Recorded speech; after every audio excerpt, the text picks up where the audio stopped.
तो हम लोग दोस्त कंप्लीट द फॉलोइंग रिएक्शन बनाएंगे। क्वेश्चन नंबर 26 दोस्त, ये दोनों क्वेश्चन में एग्जाम में आया हुआ क्वेश्चन है। ये क्वेश्चन क्या बोलता है, 1 डिग्री अमाइन का रिएक्शन क्लोरोफॉर्म और पोटेशियम हाइड्रोक्साइड के साथ करेंगे हीट के प्रेजेंस में, तो मेन प्रोडक्ट और बाय प्रोडक्ट क्या बनेगा वो आपको लिखना है। देखिए दोस्त, ये होने वाला रिएक्शन जब रिएजेंट में क्लोरोफॉर्म और पोटेशियम हाइड्रोक्साइड ये आता है और सबस्ट्रेट के ऊपर 1 डिग्री अमाइन लेते हैं ना, तो होने वाला रिएक्शन कार्बाइल अमाइन रिएक्शन कहलाता है। क्या कहलाता है? Carbyl amine reaction. और हम जानते हैं कि कार्बाइल अमाइन रिएक्शन में मेन प्रोडक्ट क्या बनता है? आइसोसाइनाइड। अब देखिए क्लोरीन 3 है तो यहाँ 3 से मल्टीपल कर दी, 3 पोटेशियम 3 क्लोरीन को लेके भाग गया, तो बाय प्रोडक्ट के रूप में 3 मोल ऑफ KCl बन गया। तो यहाँ पर दिए 3 mole of potassium chloride. Hydrogen और ऑक्सीजन के कॉम्बिनेशन क्या बनता है? वाटर। 3 ऑक्सीजन है तो यहाँ पर बाय प्रोडक्ट के रूप में 3 मोल वाटर बन गया। ओके, अब देखो यहाँ पे दोस्त 3 दूनी 6 हाइड्रोजन आ गया, तो 3 हाइड्रोजन खत्म हो गया, 4 हाइड्रोजन और 2 हाइड्रोजन, 6 हाइड्रोजन क्या हो गया? खत्म। 3 ऑक्सीजन था, 3 ऑक्सीजन, ये भी 3 ऑक्सीजन क्या हो गया? खत्म। यहाँ RNC बचा, तो यहाँ पर मेन प्रोडक्ट में बच गया मेरा RNC, तो प्रोडक्ट बन गया आइसोसाइनाइड। क्या बन गया? आइसोसाइनाइड। आइसोसाइनाइड कॉमन है बोलेंगे अल्काइल आइसोसाइनाइड। क्या बोलेंगे? Alkyl isocyanide. यूपेक ने बोलेंगे अल्केन आइसोनाइट्राइल। अल्केन आइसोनाइट्राइल। सबस्ट्रेट था 1 डिग्री अमाइन, तो 1 डिग्री अमाइन लिखिए। रिएजेंट था क्लोरोफॉर्म, क्लोरोफॉर्म लिखिए। पोटेशियम हाइड्रोक्साइड था, पोटेशियम हाइड्रोक्साइड में 3 मोल था, तो यहाँ पर 3 मोल लिख दिए।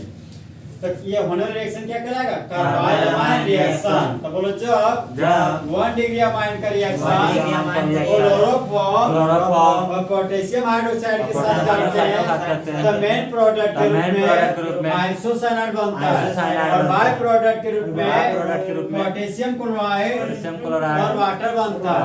होने वाला रिएक्शन कार्बाइल अमाइन रिएक्शन कहलाता है। लेकिन जो when 1 degree amine is heated with chloroform and potassium hydroxide, then isocyanide is formed. Such type of reaction is known as carbyl amine reaction.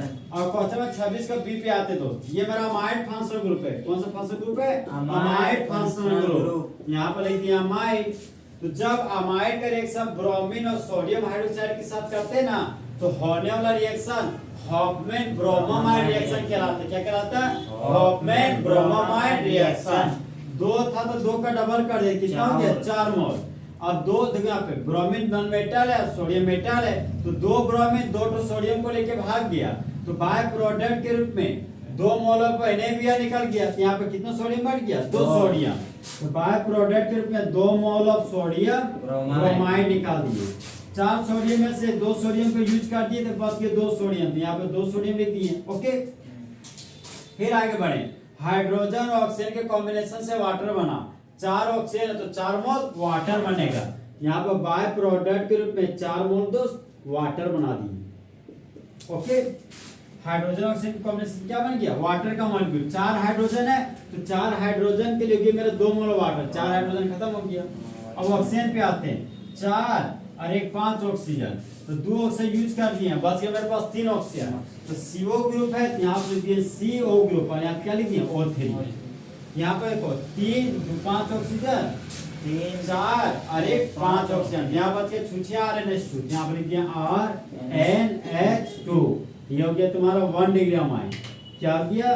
1 degree amine. Reagent था मेरा bromine, तो यहाँ bromine लिख दिए। तो बोलो जब अमाइड को हीट करते हैं ब्रोमीन और सोडियम हाइड्रोक्साइड के साथ, तो मेन प्रोडक्ट के रूप में 1 डिग्री अमाइन बनता है, और बाय प्रोडक्ट के रूप में सोडियम ब्रोमाइड, सोडियम कार्बोनेट और वाटर बनता है। तो होने वाला reaction Hofmann bromamide degradation reaction कहलाता है। लेकिन जो when amide is heated with bromine and sodium and hydroxide, sodium hydroxide, then 1 degree amine 1 degree amine is formed, is formed, which have which have one less carbon, then amide functional group. amide functional तीसरा दोस्त complete the following सब full क्या हो गया खत्म।